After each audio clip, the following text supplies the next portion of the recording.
Good morning, one and all. Welcome to another edition of Coffee with the Tattooed Historian. I hope everyone's doing well. It's been a while since we've done one of these. Actually, it's been a little over a month, maybe a little bit more. And for the first time ever, I have someone coming on to drink coffee with me, which is awesome. I have my pal Luke Clawson on this morning, all the way from Oregon, which is new for me to say with him. And we're going to talk about that. Luke, how are you, buddy? Oh, I'm Will. Good to see you, John. Good to see you in person somewhat. Yeah. You haven't spoken with me since I grew my hair out and got an ear piercing and Right. just going crazy here of my midlife crisis. Well, I know. Last time we spoke, it was at Niagara on the Lake. Having poutine on the canal, the Welland Canal. That's right. That's right. I go over there a lot and go for walks. People realize that when they see my photos, that I'm usually in that area of the world along the Welland Canal. Or it's always great to see the shipping lanes reopen because you're like, oh, spring is finally here. Right. It's great. But the poutine place I took you to is, I think they are opening this weekend. So it's definitely spring now. When the poutine place, the shack opens up along the canal, it's a good day. That's an exciting thing. One of the things that we've tried to get used to in Oregon is what's the food of Oregon? Because neither of my wife is from New England. I'm from North Carolina. In the Southern Appalachians. So we grew up with maple syrup and hog products. Barbecue like crazy.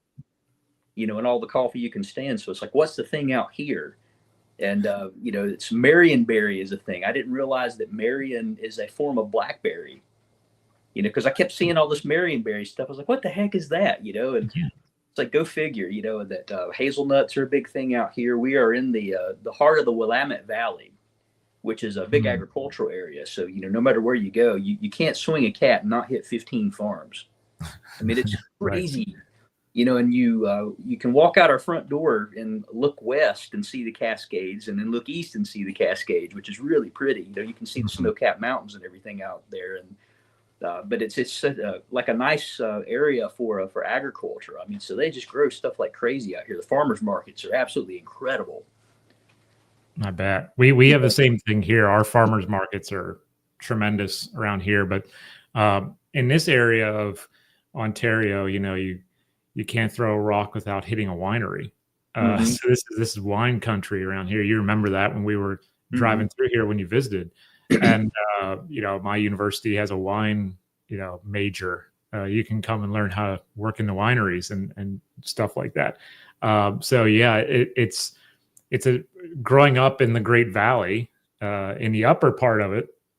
It was all farms and such, and then coming here, it's kind of like a different kind of home, And but it's funny. We're talking because I have so many Canadians who come up to me and they're like, are you from like the Carolinas somewhere? And I'm like, no, let me give you somebody who has the proper accent for Carolina.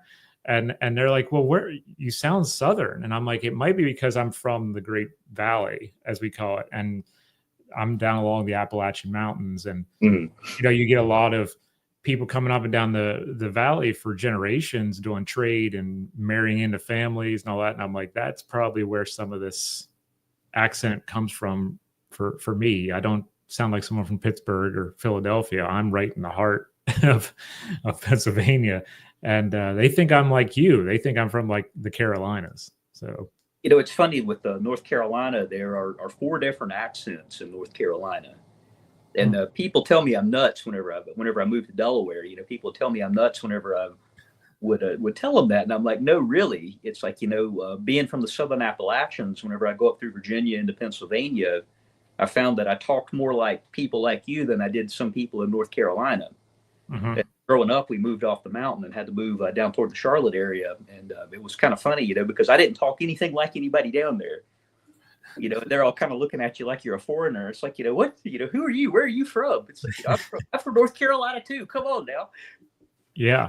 That's wild. The dialect is so interesting to hear, and then to hear the different slang, if you will, of the Appalachian culture. And adding that R to wash, and my grandmother still calls it a Davenport and not a couch. And I'm like, what's a Davenport? You know, someone comes to the house and she's like, oh, go sit on the Davenport. And they're like, what the hell is that? And, you know, it's like, she's an Appalachian farm girl. It's fine. You know, that's why she doesn't go to the doctor either. So, well, that's what I love with my in-laws, my wife's family. You know, and I hope they're tuning in today. I hope that they are that they are just as like hardcore, genuine Yankee as I am North Carolina, and I absolutely love it, especially listening to them talk. You know that my wife and I were this week talking about ground beef. They call it Hamburg, and I'd never heard anybody call ground beef Hamburg. I've heard it called hamburger. And you know, or ground beef, you know, and my wife, she's like, well, yeah, we had some ground beef this week for supper, and she's like, you know, did we use up the Hamburg? That it always takes me a second to think through. What did you just say? You know, yeah. like those regional variations. I absolutely love it. You know, I love going up to New England to visit them. You know, and just to go around and see people and listen to them. You know, and that's kind of the, you know, being from the Southern Appalachians and the historian, and then me coming out. It's like I love talking with people. You know, kind of seeing what they're about, where they're from. You know, kind of why they do what they do. You know, that's always a big interest in going new places, is to meet people like that. What's it been like for meeting new people in Oregon with that accent? You know, people, you know, it's so funny with a lot of the people I've met in the Willamette Valley. There's a healthy mix of people who are from here and people who are from way from somewhere else. And folks have not missed a beat in listening to how I talk. I had more of a reaction in Delaware than I ever have had so far here. Wow. With having this accent, I mean, just I meet people that have such varied accents. You meet a lot of people from California, from Washington, from places up in the Rockies. I mean, I really have met people from all over the place, and then a lot of folks who are her local who've been here their whole life. We live in Lebanon, Oregon, which is kind of a small town about an hour north of Eugene. That's the closest kind of big city, is Eugene, Oregon. And a lot of people that where we live is within walking distance of the main street, which is awesome because, you know, there's a great donut shop and 4 or 5 coffee shops. And I found an awesome barber, which is right on Main Street, you know, and everybody who I talk with, it's like the guy who runs a donut shop is originally from Massachusetts. And then my barber is from the next town over, and she's always lived here. You know, and I think that's kind of fun to see people from all over the place, but to meet people from right here. You know, it's every time I go in there, we have a great conversation about life in the Willamette Valley. You know, what's it like, really like to be from here? Wow, that's really neat. I find people like that here too, because I'm not too far from Niagara Falls, so we're close to the States, and you remember that, and you know, you can look over and see across the Niagara River, there's the United States. We get a lot of people like me who wanted to start a new life in a new place, and a lot of Americans came to this region, and they've been coming since the Loyalist days. And you know, the War of 1812 around here was kind of like a civil war in many ways. And it's really interesting to hear people talk about their British ancestors who were here long ago, and then hear some people say, well, my ancestors were Loyalists, or my ancestors came over in the late 19th century due to the you know, timber trade or whatever shipping lanes may be. And to hear those different kinds of variations on local history is really fascinating. And to know you have this kind of melting pot coming together is, you know, that should be part of living, you know, where you go out and you meet these people who have these different aspects on where you live and what it means to their family and stuff, right? I mean, you and me as historians, we're into that sort of thing. Also, I want to shout out to Havoc here for reminding me that in New England, coffee shops are donkeys. We have Tim's here. So, you know, we got to have Tim's. Although I will say one thing, shout out to Canadian McDonald's. They have hella good coffee. And it's not like American McDonald's. American McDonald's, I couldn't drink it. Yeah, that was like trench water in coffee at Newville. Man, here it's different. It's just, I don't know what it is. But I think they took Tim Horton's old supplier, actually, and it's good. It's good stuff. So when I'm running short, I'm a little too far from Tim's, which isn't often, stop in Mickey D's up here and check it out. So, you know, you ever cross that border, Luke, and go to BC, there you go. Oh, we plan on it. That's one of the things that we love about being on the West Coast, is being within striking distance of British Columbia, you know, not that far from Alberta. I'm looking forward to seeing Western Canada. That's since that's not that far away. There's so many neat things around here. And neither of us had ever been to the Pacific Northwest until my wife interviewed for her job last year. So we thought, well, we don't know if we're ever going to be here again. Let's go see the Pacific Ocean. Let's go around and see as much as we can, in the 2 days that we're here. But now that we're here, it's like, wow, it's like, look at all the stuff which is close by. That we're, Canada's not that far away. Washington's not that far away. All the neat stuff in Oregon. Fortunately, my sister lives down in California, so we're planning on getting down to see her, and see California. I mean, it's going to be like a whole new world. It's amazing how big the North American continent is. And 100 years ago, it seems, whenever I worked at a place called Hickory Ridge Homestead down in North Carolina, that's a little living history museum, which is fortunately still in operation. I was there for quite a while, and one of the things that put it in perspective was meeting a couple from Great Britain who drove up in this enormous RV, and they said that their thing every year was to come to the States, rent an RV, and just pick a section of the United States and drive around. And they said, that they had been doing that for several years, and they just were going on and on about the vast continent of North America, and it's something that I never thought about, because they said, in Britain, you can't drive that far until you hit ocean, unless you're going to go, over to the continent, and Britain's not that big really, in comparison. And but it's like, I never really thought about that. It's like, that they can explore their entire country. If you just kind of drive around and see everything, that you can explore your entire country in less than a week. And a week gets you nothing in North America. Yeah. Like, wow, that's what really lit a fire under me to see more of the United States. It's like, I know nothing about my own country. It's like, I've studied more Latin American history at that point, Latin American history and European history, than I have actually seen my own country. So it's like, well, let's get out and see stuff, and that's led to a couple of epic road trips, out through Colorado. And like whenever, like old Todd Rambo and I went down to Columbus, New Mexico for the 100th anniversary of Pancho Villa's parade, that was part of that. Let's just get out and see the world. And let's not fly there. Let's drive, So it was a 3-day trip out, 3-day trip back. Yeah, it's wild, because I looked up Google Maps up here, and there was there's this movement right now for people to move to Sault Ste. Marie, because they need people to come up there. And there's initiatives, and they're like, hey, your permanent residency could come through quicker if you choose to go to these locations, which are outside of the major cities and stuff like that. And I'm like, oh, I wonder how far the Sioux is from where we are. And it's like a 13 or 14-hour drive from where we are. And you're still in the same province. And I'm like, no wonder, that really puts that kind of idea of how big North America is in perspective, because we're used to states in the US, and we're like, okay, you go through Maryland and you can be through it. And depending on which direction you're going, you can be through it in 30 minutes if you want to be through it.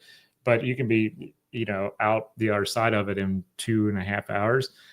You're going, you're going 14, 16 hours, and you're still in the final third of Ontario to get through. And there's just nothing. It's trees, out that way. And I remember driving through New Brunswick, and because my wife and I went on the 2-week epic tour of Eastern Canada for a little bit for our honeymoon. And I'm just like, I don't know where you stop to go to the bathroom except that tree right there. There's just nothing out here. And I think that's how my family saw where you're at, because they've been in that valley in Pennsylvania since the 7 Years' War. And if you tell them, hey, we're going beyond Pittsburgh or something like that, to them, that's a foreign land. They think there's nothing out there except like crops. And, and I'm like, wait, there's got to be something else out there. There's a lot of people out there. So it's really interesting how you found that kind of thing there, where it's like, wow, there's so much to see and do out here that we Easterners sometimes forget that there's more than just the East Coast. It was a big thing in Delaware. I remember living down there. I'm a native of Boone, North Carolina, which is kind of in the northwest corner of the state, and got involved with doing Park Service programs. So did a lot of stuff with like Gettysburg, Antietam, Harper's Ferry, and thinking, gosh, 8-hour drive to Gettysburg. Holy crap, that's a day's trip up. And then I moved to Delaware, and it's like, wow, Gettysburg is a day trip for me. And it's like, I can't believe it, that it's a day trip. It was so far away, and now I can just pick up one morning and go there. So I would, just decide one Saturday morning, I'm going to go to Gettysburg and walk around the battlefield, go to Needle and Thread like you do, and go see S&S. That's whenever I was big into the Civil War events, so go and see and do and go to do all the stuff. And, my wife, Ashley, loves those sites too. So we went to Gettysburg and, palled around and, drove around all kinds of places like that. And then moving here, we had a conversation actually yesterday morning about, it's like, wow, it just struck me that Gettysburg is not a day trip anymore. That I'm 3,000 miles away from Gettysburg. It's like all these things that, I went to so often, but kind of wish I had gone to more. And then now we're here, and it's kind of that classic, now that I'm here, I need to do all this stuff. I'm not going to be that person who just never leaves and never sees everything around them. And we've been here since January and haven't even scratched the surface, to go around and see all this stuff. It's just so vast, but that awareness, I think, is important that, there is this whole big world out there and there's so much to go see, and so many things that are out there, so we've, like some Saturdays, just a couple of weekends ago, went up to a place called the Silver Shoe Tulip Farm. And it was just, hundreds of acres of tulips. And then beyond, you see Mount Hood in the distance. It's like, wow, this is incredible. It's like, I can't believe I live in a place like this now, but we got to get a point to keep doing it. Yeah. Yeah. That's the important thing. So I want to thank everyone for joining us so far this morning on my little coffee chat that we have. I'm so glad to have Luke on. And because sometimes I come on here with my coffee talk and I'm speaking with chat and I'm like, I feel like I'm just talking to myself sometimes, no offense to chat, but when you're the only person on screen, it's kind of like, yeah, this is kind of awkward. And I'm glad that we could open this up and have two people on screen and two people for all of you to interact with and chat if you so desire. And really happy to have all of you here. Luke, I got to ask this question too. Why woodworking? What was the thing that made you want to do this?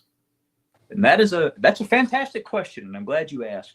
Woodworking is something that's been in my family for a very long time. My great-grandfather was a carpenter, and I've got a few little pieces in the house that he made. My dad did woodworking. He studied industrial arts and ended up running a machine shop of all things. But a lot of his furniture he made. One of my uncles, my uncle Archie Clawson, was a woodworker. It's just something that I've kind of been involved with for a long time. I don't remember a time when I didn't have a handsaw or a hammer. And that's how I helped feed myself in college, was to do antique restoration and cabinetry work and do carpentry along the way. So it's just something that I've never really stopped. It's always kind of rode beneath the surface. And so then in a long career of working in public history, like with that Hickory Ridge homestead that I mentioned, we did a lot of woodworking, 18th century woodworking projects there using like the period tools were in the period clothes. I'd always kind of done it as something that rode just beneath the surface. And with getting into woodworking, it's something that in choosing to do that as an avocation now, it's something that I can still use my history chops to do, because the shop that I've set up is to make like historic reproductions of things, but also do restoration, refinishing, repair work. So a lot of that's doing the research to figure out what's this thing supposed to look like. What is this little widget that I'm making? How does it work? But then also part of the shtick is to use period hand tools. So you got to figure out how to use them. A lot of it is, you can watch YouTube and see 1,000 things out there, but there's just no substitution for actually putting the thing in your hand and using it. Right. And that's something that's kind of fun. One of the tools that I've really enjoyed is this goofy looking thing, which is called a sector. And if you've never heard of a sector, I'm not surprised. It's something that's not incredibly common. And you can see the maple leaf on this thing. Of course, this is made. Yeah. Like got a lot of good wood tools now. They're made in Canada. But the idea with this is that it uses just basic geometry to help you figure out complex math. You can do trigonometry with this thing, and it uses the principle of triangles and proportion. So what you can do with this thing is, say you've got a line that's like an odd length, 11 and 13/16. Divide that in half easily in your head, or map it out on a piece of paper. You can use this to figure that out. So that's where you get your dividers. You open this thing up, figure out the length of whatever line, close it up, and you've got try to get this close to the camera. You've got Yeah. like an L and a P. The L is called the line of lines. So what you can do is take these numbers, 12 on this one all the way down to 1. If you want to divide something in half, you take those dividers, put it in the 2. 1 is half of 2, so you put it in that 1, and then you've just divided that line in half. Using these dividers. Or you can divide a line into an odd number of parts, and you can do the same thing to lay out polygons, circles. You can use it to calculate the radius of a circle. It was something that I came across in my previous job. I found one in a drawing kit, because one of the things I love to do is to do watercolors, but also do technical drawing. So I've got a 19th century drawing kit that I used to do. Actually, I'm using it now to do a lot of my own design work for some of the stuff that I'm making. But I came across this funny looking instrument. It's a lot smaller one that goes with a kit. And I'm like, what in the heck is this? What do you do with that? And researching it out, it's like, wow, this thing is brilliant. And I've actually found mathematical treatises on how to make them and like how to set them up. And you can, some of them have like 5 or 6 different scales even on the front of it. And I did a little video. It's on the shameless plug for the Clawson Woodworking YouTube page. Did a video of this thing in action, so you can see the sector work. But it's something that is kind of fun and interesting. But to use those history chops to figure out what is this thing, how does it work? How do I make one? And if not, how do I find it? Unfortunately, this comes from a place called Acer Ferris Tool Works in Canada. So I was able to get one to figure out how to use it. But, this is one of the handiest things. I probably reach for this just as often as I do my hand planes and my hammer in the shop. That's awesome. I'm pinning your YouTube, the chat right now as well. Okay. So everyone can go give you a follow on there. Please do so for that. What's been your favorite thing to work on so far, Luke? Since you've moved or before you moved, what's been the thing where you've really been like, wow, this is a pretty cool piece? So this is my prototype. It looks pretty simple, of a Civil War era gunner's quadrant. Oh. One of the things that I want to get into is making like mathematical measuring instruments out of wood. And the idea with this is to measure the angle of a cannon barrel.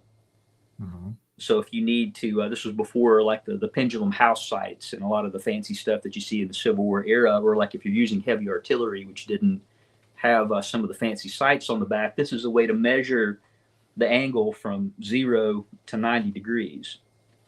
And if you look real close on there, there's a scale. Oh, yeah. Try to get that close enough to the camera.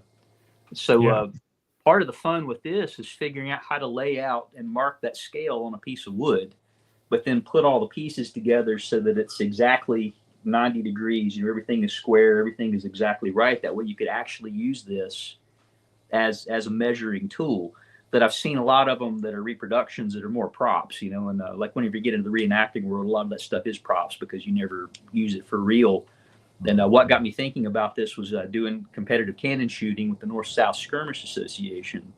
So I am the owner of a Cohorn mortar, which came with me to Oregon. So now I got to find a place to shoot a mortar out here. But it's like, well, how do I, you really need one of these things to set up a mortar. So it's like, I want to learn how to make them. That way I can make an accurate measuring tool. There's a plumb bob that goes with this too. So this is I haven't finished this one yet. So there's actually a string with a weight.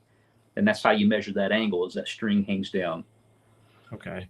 But this has been a fun little thing to think about. So again, using those history chops, how in the world do you figure out what the shape of this thing is? Because it's got a kind of a complex shape to it. What's it look like on the inside? What's the joinery look like? So Alfred Mordecai wrote a treatise on American artillery equipment in 1849. So being able to suss out where are these things, and then he published a whole set of plates to go with them that had the detailed drawings of all the artillery equipment. So not only using my own research skills, but reaching out to all the people who I know. You need friends in this world, so reach out to all my friends to say, hey, who's got a copy of this? Can you help me? Mm-hmm. And then got help from some of the guys I've shot with, some of my good historian collector friends. I mean, it's amazing the network of people that you build out there. But this has been kind of a fun challenge to put this together. I've got another prototype behind me, on my other bench where I'm trying to figure out, how to do this. Because one of the things I want to do is go into production of these. Because a lot of the guys who shoot the Cannons live are interested in getting these, but then also like a lot of people who want like really nice, accurate reproductions of some of these marking and measuring tools. Mm-hmm. So even making something as simple as a level, that's another project I've been working on too, is a proper mid-19th century level. That that's a fun challenge. It's amazing how hard it is to make a straight line.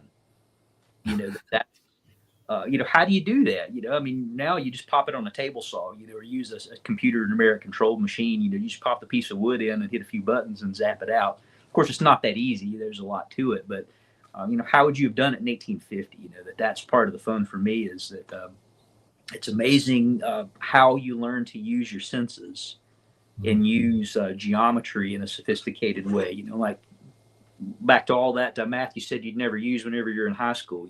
That's the practical application of it. But then realizing that a string makes a perfectly good straight line, and the 3-4-5 triangle, 3-4-5 makes a 90-degree angle. So you can figure out, using some of these basic math skills, how to figure out some of these complex problems. But then how do you apply it in the real world? The real tactile world, which is kind of the fun part of all this for me. And that's a part of what I'm trying to do with the shop, is that it's not going to be just making things. I want there to be an educational, historical element to it as well. So some of the videos I've done are of some of these tools in use, but I want to do more about, how do you actually do stuff like this? Whenever you do the layout, how do you cut it out? I mean, how do you take a hand tool and make, a nice even curve and make a 90-degree angle? How do you do stuff like that? Because it is in some ways pretty foreign, unless you're a woodworker who does that sort of thing. Unfortunately, there are a lot of people out there. Get on YouTube and you can go down an incredible rat hole of watching people make things. But it's kind of fun to see what all's out there, and that's been a lot of inspiration too, is just to kind of plumb the depths of, who all's out there and what do you do? What kind of stuff do they use? How do people present it too? How do people talk about the ideas? How do you present, your ideas to an audience, especially whenever you don't have an audience in front of you? I think that's one of the biggest challenges, and that was something I encountered in my past life, especially during COVID, is that you're right in your statement that it feels like you're talking to yourself. One of the hardest things I ever did was live streams where I don't have an audience to interact with. So do the jokes fall flat? Do the stuff that you say? Is it striking home? I have no way of knowing until I hear it in the feedback later. So it took a lot of imagination, I think, to figure out how to present stuff in a way that I'm not getting that real live feedback from the audience, but you can present stuff like this in a way that makes sense to people, and that you can talk through it and make it interesting and kind of enlightening, and it's also interesting to me too, how you don't need every little gadget, fancy doodad and flashy thing popping across the screen to get the point across. That's something that I resisted in a big way in the previous my previous job, but then also something I'm doing now is just to keep it simple, keep it simple, straightforward, easy camera angles, easy transitions, make all the tech on the back end to where you don't lose the viewer in all the crap going on, that you want them to focus on what you're doing right here and what you're saying, and not the swirl of stuff around them. Plus it leads to a lot less catastrophic technological failure. That's very true. And you raise a good point that I've brought up with other creators, that when, for example, like if I come up here and I have this scrolling across the bottom and people are looking at that, it has been proven through data that all of you who are watching now, for a minor second or two, are not paying attention to what is being said. You're looking at what is being put across the bottom of the screen, and you're losing focus of you don't remember what is being said sometimes. Think about that the next time you watch like mass media news outlets, and there's always stuff going across the bottom. There's flashing things on the screen, everything. You can't concentrate on this. And I study a lot of this through media, studies and mediatization and things like this. So you're absolutely right, Luke, that if you keep it simple, the message gets across better. And that's scientifically proven through psychological studies and things like that. And it makes it easier for you as the creator when you're not worried about, oh, this transition needs to be this way, and I need this to come up at this time, and I need this sound to pop up, and I need. If you keep it simple, like what we started with in like 2018 when we were live streaming on our phones, and the live streams were not that good as far as the quality of the picture. There wasn't all this other flashy stuff going on, and people were getting the message. And I really think there's something there with keeping it simple, but allowing us to be drawn into the object or artifact the way you're showcasing that one. And there's definitely something there with that. And I watch other people try to make flashy stuff, and I'm like, good for you, but I totally support you doing that. But I think there's something with just keeping it simple and just, I have this little thing up here in this corner, like going for to let people know I'm live and stuff like that. But that's not this gigantic flashy thing going across the bottom, which I think can be a little, I don't know, it's distracting. And you're absolutely right to keep it just on your phone or on the laptop camera and just go to work. And that's something that I learned 100 years ago in college, whenever PowerPoint first became a thing, and you'd see professors give talks where they'd have a screen that was a block of text. And the block of text had absolutely no bearing on the thing they were saying. So you're trying to scribble down all this stuff. And I realized it's like they're not saying anything about this block of text. And to see people give presentations where they're doing the same thing, where they've just got so much text crammed in because like these studies have proved, I think that's right on right on point, is that people spend their time reading it and not listening to you. So I got to where whenever I put together a PowerPoint, especially in teaching, I wouldn't put many words in there at all, like put an illustration and a couple of words. Yep.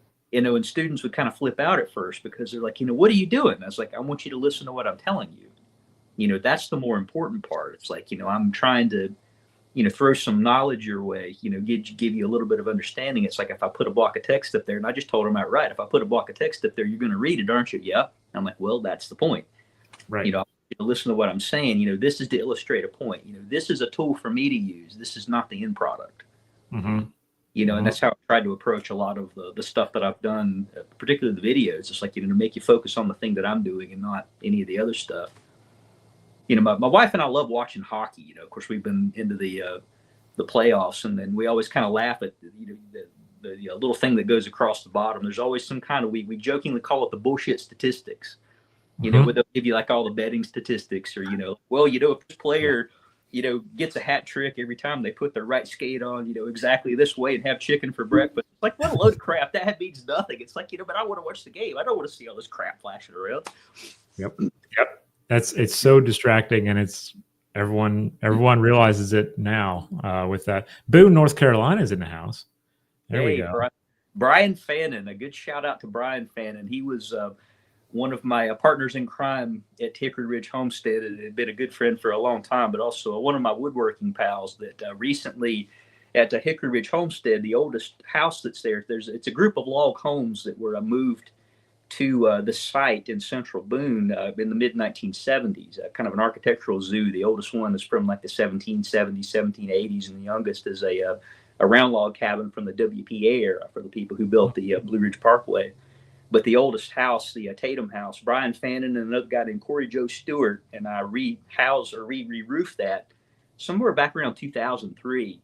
Then they recently just re-roofed it. They took that whole cabin apart and put it back together. And that's been kind of fun for me to watch from a distance, them doing that work. But it was a fun project to do, and Brian and I were up on top of that house chasing a thunderstorm to get the last few shingles on that house before the thunderstorm erupted. So we got the last ones in, came in, and the bottom fell out, so we're just kind of laying on the floor by the fire like, yep, well, here we are.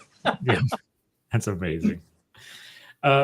Luke, when you were going through schooling, because we're about the same age roughly, I had drafting class. Did you have a drafting class? Oh man, I sure did. My favorite class in high school was technical drafting. Yeah, I remember that. And that was just as AutoCAD had come out and some of the early plotters. So we learned to do hand drawing but then learned some of the early AutoCAD, which was kind of neat to see the ground level of that. There's plotters that were bigger than the room you were in, to watch them do the drawings and everything. And it was a tremendous amount of fun. My dad did some of that work too. That in his shop, he never fully transitioned to AutoCAD. He always said I could draw it by hand faster than I could set up and do it on a computer. So I learned a lot of the drafting from him, and how to think about laying things out on a piece of paper and translating it into an actual finished product. So that's was handy too. I've always been a big believer in drawing something out if I'm going to make it. So I've got a bunch of drawings up in I've got a drafting table. I've actually got a real life drafting table here in the house, and I do my drawings and everything there. So I've got several that are on right now for stuff that I'm going to make. Wow. Yeah. I remember doing that by hand. And again, it was the same period where we're just starting to come out with AutoCAD, and I could figure it out by drawing it better than I could on AutoCAD, because it was like your dad. I'm like, this is taking too much time. I don't like this. I'd have to stay over after class trying to figure out how to use the AutoCAD. I could have had it drawn up in 30 minutes, but that was always an art form that I loved, was doing those kinds of things and then watching that come alive. But you might have been like me, where when we were younger, I watched public television and I watched like New Yankee Workshop and This Old House, and I never held a tool in my hand. Like I was just like really enthralled with making something from nothing, or making something from this board, or making something this. That's what I appreciate about the kind of art form that you're doing, because I can't do what you do. I could if I took a couple years and figured it out with you, but it's kind of like, it's really amazing to watch an artist doing their work and being able to produce something or replicate something or refurbish something, restore something that I would never have imagined possible. It must be like a dopamine shot when you get that. It's neat to see the finished product, and it's neat to see things go through the transition of a pile of wood into a finished product. And that's if you could see the rest of my workshop I'm sitting in, it's a righteous mess. There's a pile of wood shavings on the floor in front of me. I was making myself a set of saw stands, which is actually what I'm sitting on. I'll show it to you. That this is a shop fixture that you can use to saw wood. You can use your body weight with a hand saw. You can put the wood down on top of it. You put your body on it. That way you're holding the wood down. And it's a way for you to get over and accurately make cuts. But it also makes a great work bench, or a sitting bench for stuff like this. But it's neat to see it go from a pile of wood sitting in the shop to this finished product, and see all the wood shavings in the floor, and you see that kind of progress, that it's you have this blank canvas, and what do I do with it? Sometimes the hardest part for me is I look at this piece of wood and it's like, well, what am I going to make from this thing? What am I going to turn this into? Because I've brought, I've ended up with a lot of nice pieces of wood, and that's the challenge, and you kind of end up sitting on a lot of these pieces of wood because you get paralyzed sometimes, at least I do, because it's like, what do I do with it? What do I do with it? So then there comes the drawing, the plan. I'm going to make something that if I think of something and then do the drawing and then go get the materials and kind of pull it through that process. But I think that the difficult part, and a lot of times, is like pulling what's in your head through your hands into that tangible thing on the other side. And that's where I think that doing that drawing was important, because it helps you see the different sides, the different angles. You can pull it apart, kind of in your thinking, and put it back together again. You can envision what this thing looks like at all steps of the process, because it looks like a righteous mess, and then all of a sudden you've got a finished product. That it's kind of wild how a lot of that works. Yeah. What's something you haven't made yet that you would love to make? Oh gosh, something that I really want to make is an octant, which is an 18th century navigational instrument that you use to measure. It's like a sextant. You use it to measure the angle of the sun to the earth. So the step before that was an octant. So a sextant uses 1/6 of the arc of a circle to make a measurement of an angle. An octant uses 1/8. So it's a big instrument. The thing is made entirely out of wood. I've actually got an 18th and a 19th century one. I didn't think to bring them down to the shop with me. They're upstairs in my drafting room. but thinking through how to make one, I've got a couple to rehab, and so in rehabbing, that's how I'm going to learn to make it. I mean, if you can repair something and see it, pull it apart, and put it back together again, I know what all the parts look like. But the trick with that is that it's not just wood; it involves being able to cast brass, and then also do some glass work because there's some light shades that go with it, some colored glass light shades. And with the octants, you don't need like a magnified optic. Like with a lot of sextants, you've got like a little magnifier that goes with it. With the octants, it's just a brass plate with a hole cut in it to help you line up your line of sight to what's on the horizon. It's an incredibly interesting set of math problems, and it's been fun to look at it and think about it. To spend a lot of time reading up on it. I haven't started cutting wood for one yet because I've got several other projects that I've got in the queue, and I also need to get paid. That doesn't get me paid. So there's that. There's always that element of it too. But doing an octant is something that because nobody out there does them. They're incredibly complicated little things, and there's a lot of just kind of interesting angles and arcs and doing the layout work. So like with this, where I've got the scale laid out, that's a relatively easy thing because I can take a protractor like this, because it's just kind of a 1-to-1 scale. Whatever the 90 degrees, 0 degrees, I can just kind of lay it off and make the marks. With an octant, you've got to put 120 degrees of arc within 1/8 of a circle. So it's a different sort of a scale. So you've got to figure out that layout and how you math it out, which is why that was a highly paid thing in the 18th century. A highly skilled thing to do is to make navigational instruments, because you got to be able to figure that out and lay it out accurately, because a little bit off here, translates to hundreds of kilometers off in the real world. So your error, your margin of error gets bigger the further away you go. So you got to be able to lay these things off accurately, and it's hella hard to do that. I bet. So being able to think about, research, how would you have done that in 1750? How would I lay that out and do it? That's been a fun challenge, but that's kind of one of the things on the horizon, is to figure out how to do that. It really goes against this kind of weird generalization that some people have, that people back then weren't as smart as people are, in the modern era or whatever. Try to do that one time. Try to make that, and see what happens. Even with some of our modern, technology, try to lay that out and make that happen. You'll find out it's tougher than you think. And these people were, they had to be geniuses in their own art to be able to do this, and to teach others to do it is another thing, because you can do it, but then can you teach it? I talk to students a lot about that when I'm in the classroom. I don't want you just to read something. I want you to be able to come in and you got to teach it, teach this description to us. What does this mean and how does this work? It has to be the same way with that kind of an art, where, it's one thing to be able to do it. It's another thing to be able to present it like you're presenting it on the channel. And that's part of what I want to get at with this too, is not only figure out how to do it myself, but I want to make videos on how I do it. Because what's the point of doing all this if I never tell anybody about it? I don't want to hide this information and knowledge under a rock. I mean, I don't know. I mean, I'm not doing this, in kind of in the vacuum of my own shop. I want it to reach the wider world. And if somebody else is interested in this, I want them to be able to figure it out and see how to do it.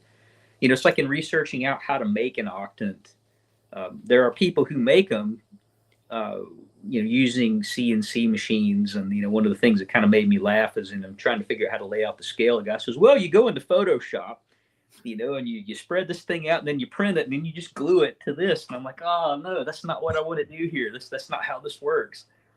But it's been interesting too to think about it historically, about how people have done it and how that changed over time. Like some of the technological changes that make these instruments obsolete. One of the things that does is the creation in Great Britain of a machine called a dividing engine, which is this big machine where you can lay off increments of precise width, and like do it laying it off straight, making them all parallel is one thing. Doing it on an arc is something that's even more complicated. So this dividing engine helps you lay off exact increments in an arc. And you put the thing in, it's like you crank it, you set it for what you want your increments to be, and you like crank the thing twice and it moves it exactly. Then you make a mark. You crank it twice, it moves it exactly. So that's something that comes about in the late 18th century that makes them able to make these things a lot smaller. So you go from octants that are, say, that big to octants that are that big to sextants that are that big. That's part of how you can make these changes, but then also improvements in metallurgy where you can cast bronze, cast brass, so you don't need ebony to make these things. You could just make it out of bronze, and make it a lot more durable, make it in a different way. But one of the things that's really hard to find information on is how do you lay these things out before the dividing engine? How would somebody do it?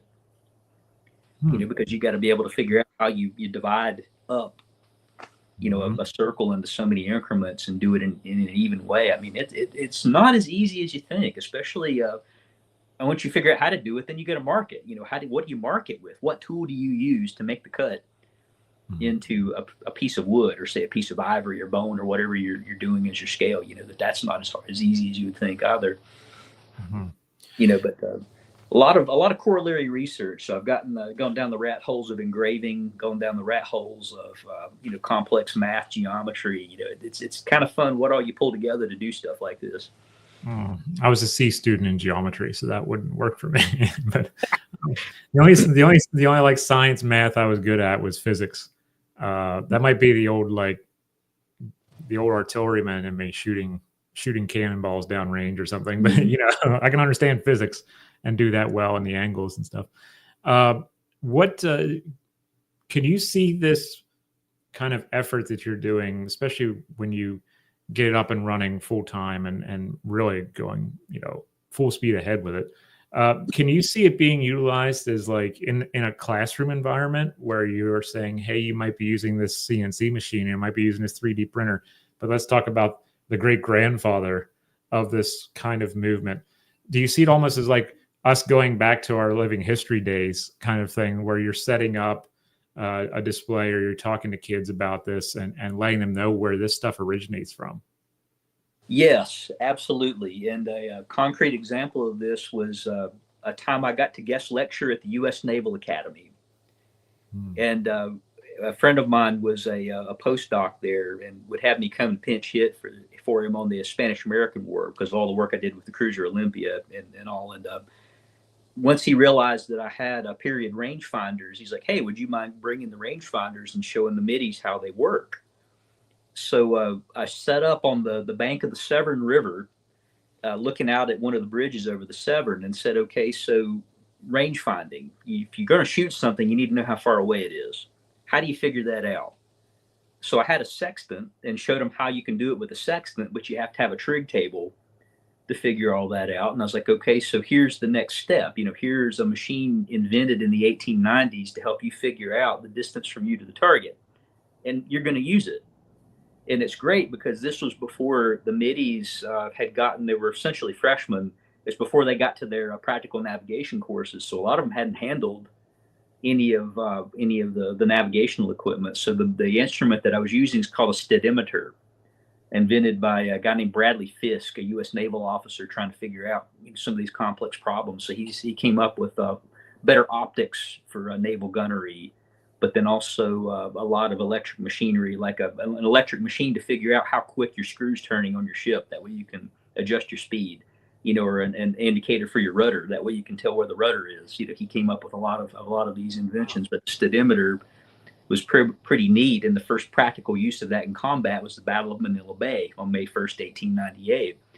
That he actually had himself tied to the mast of the USS Baltimore using this thing, to help the American flotilla range in the Spanish fleet. But it was neat to see the middies using this stuff. And it's like, you use radar now, it's easy. You just kind of pop it up on the radar screen and there you are. You've got the sophisticated stuff you can't tell me about, that you use on the bridges of these ships. It's like, but how did they do it in 1898? And then making that connection, it's like, oh, and here's the underlying math of why this works, that they got that. So that was a huge thing to me. I mean, I'd been doing that with living history for a while, but to see it like in an actual classroom setting, getting to do that at Annapolis was kind of fun, and it just made me think a lot about how I would talk about something like this. If somebody came into my workshop to teach a class, but then also how to do video presentation of it too. So that's something that I want to, as I get spun up, to think about, how would I go through this process and explain this if somebody did want to use it as a classroom tool and set up playlists to say, okay, here's kind of a process on the thing and how you would work your way through it. And not just in woodworking. I mean, because you can find 100 videos out there about how to make certain things, woodworking wise, but it's like, let's talk about the ideas behind it. What makes this thing work? And why would people have done that? That's the thing that kind of gets me going on it. And I think is really meaningful, even to woodworkers, is to understand why, the why behind it, more so than here's physically how you do it. Yeah, absolutely. Brian says that you should you should talk about threading. So it reminds me of cannon rifling in that way, where it's like, okay, we're gonna go down a rat hole with that. Yeah, there's another thing that needs to be spoken about en masse, because I'm sure other people have tackled it, but we need Luke to tackle that. On a video series, just on a threading playlist on YouTube would be fantastic. Everyone in chat, thank you for being here so far. We're gonna wrap up about 10 minutes or so. In the meantime, I would love for you to put in the chat any books that you're reading right now. What museums you've gone to lately, since we're no longer in winter. It's a lot easier to get to some museums. Even here in Ontario, it's a lot easier, and we're starting to open up again and get back to normalcy. Let us know in the chat what you're reading. And I don't even know what I'm reading now. I'm reading for comps, Luke. And so I've read so much that your brain slowly starts to like turn to mush. And you're like, did I really learn anything, or am I in trouble? Oh man, I remember doing comps at the University of Delaware. Whenever I was done, I walked out of because I did my comps, and then I went and did the writing part and did the orals.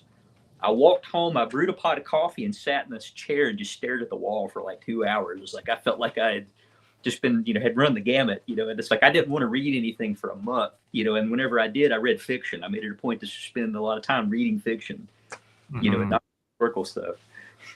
Yeah, I have to turn in my list of books soon that were my finalists, and then I have like a month to get ready for written, and I'm just gonna have to just look at book reviews for a month and just try to get ready, and then I have to write, and then I think I have another month off, and then if I pass that, then it's the orals after that. So it's gonna be a crazy summer, my friend. A lot of coffee coming up. Have you been reading anything lately, or you were just so busy in the shop that you haven't had a chance? I'm always reading something. One of my favorite presses out there, this is a shout out to Lost Art Press in Covington, Kentucky. They do a lot of books on historical woodworking subjects, and then they've reprinted like historical works. They recently reprinted a book by an 18th century French woodworker named Robot. It's called With All Precision Possible. He wrote a treatise around the time of Denis Diderot about how to do joinery and furniture making. And Lost Art Press translated it to English, reprinted. It's a wonderful, huge volume with all the plates and annotation and explanation. That's been a heck of a lot of fun to get through. I've been enjoying that. Lost Art Press is fantastic. If any of you have never heard of Lost Art Press and you're remotely interested in woodworking, wood design, any of the stuff that I've been talking about, check them out. Lost Art Press is incredible. I can't speak enough good of the books that they put out. And then they've got a wonderful blog. Their social media presence is fantastic. That they're somebody that if you're interested, go out there and follow them. They've always got a lot of good stuff on there. But yeah, awesome. The Robo's furniture making treatise translated to English with annotations. That's neat. I would love to look at the plates. I think that would be, because I'm a visual learner. So show me the plates and I'll figure it out sooner or later. I would love to do that kind of thing. Just look at those all day. I've been reading a lot on Eastern Ukraine for my dissertation, and so I've been looking a lot at early 20th century Ukraine, and talking about looking at the Russian Revolution and stuff like that. So I'm going back to where we used to be with like First World War stuff, and white and red Russians and stuff out there.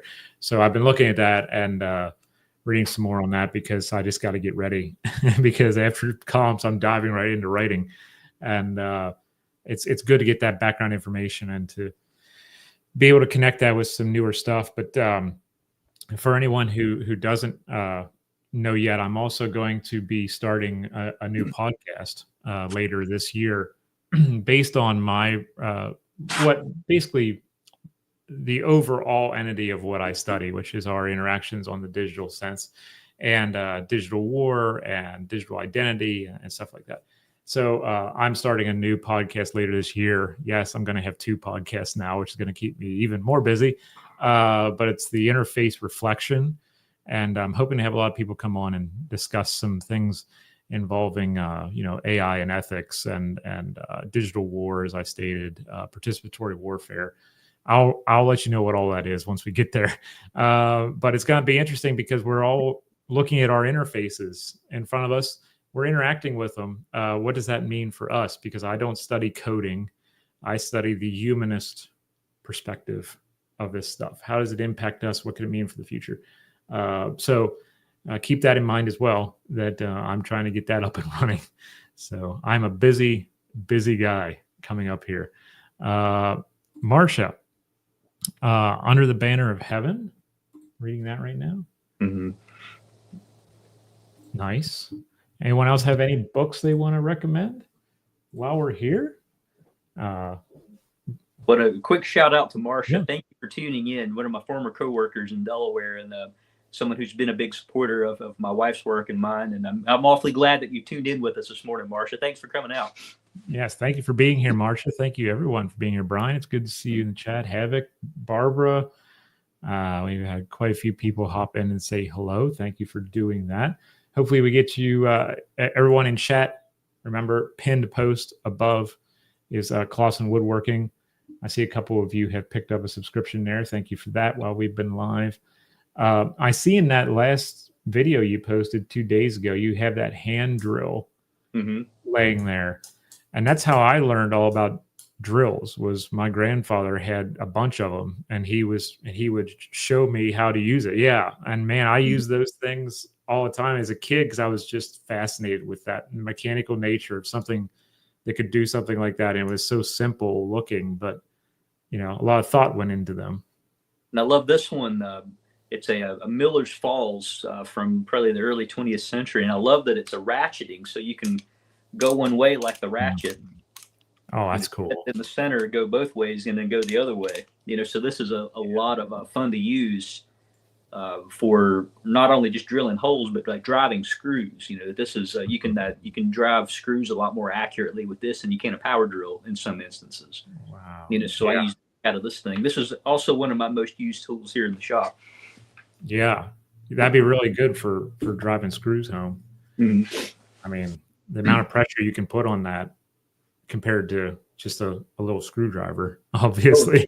A tremendous amount of torque, especially with a lot of historic furniture. You've got flathead screws, and some of them are pretty wide. So you got to be able to really get in there and go slow, but drive it with a lot of torque. So that's, where these things really come in handy. Yeah, I'm sure. Marcia, again, thank you for being here. I greatly appreciate you being here in chat. Thank you, everyone, for hanging out with us. Luke, this has been great. I really appreciate having you on. I see you have a lot of coffee left in the press. Oh, yeah. So I'm out. So that lets me know my hour is coming up. So you're on Instagram as well, right, Luke? Yep, I'm on Instagram as Clawson Woodshop. And then Clawson Woodworking on Facebook, Clawson Woodworking on YouTube. I've also got a Substack that I'm getting off the ground too. Nice. Which is where I'm going to park some a little more sustained and thoughtful writing, stuff that you can't really put into the small space that you've got in Instagram and Facebook. Yeah, I love having my Substack. So because of that, you can really expand on some things. And I talk about doing history with the digital stuff on there. So yeah, you can be really precise, but expand on a lot of different things on Substacks. That's really awesome that you have that. I also have your Instagram in the description below in this video. And as I said, don't forget everybody to subscribe to Luke's YouTube channel. I'll also add it to this description. See, I still need coffee. Yep. This description, after we're done here, I will put Luke's YouTube channel in the description of this video so that you can go do that. But Luke Powell, it's been good to see you and catch up. And I'm so glad that you are happy and healthy out there in the West. Yeah, and I'm glad that you're still upright, even though you're working on your comps. I've come close a time or two. You know, the thing of, am I smart enough to do this, hits me about every day now. So I think I'm coming up on comps knowing that it's close when you think like that. Do I know enough? Have I read enough? Am I really smart enough? And yeah. Thank you everybody for joining us this morning. Greatly appreciate everyone who's hopped into the chat, who is or at least poked their head in to see what's going on here. Greatly appreciate you doing that. Please subscribe to both of our channels here on YouTube. We both would greatly appreciate that as well. Our marketing campaign, I know the same as for Luke, is all word of mouth.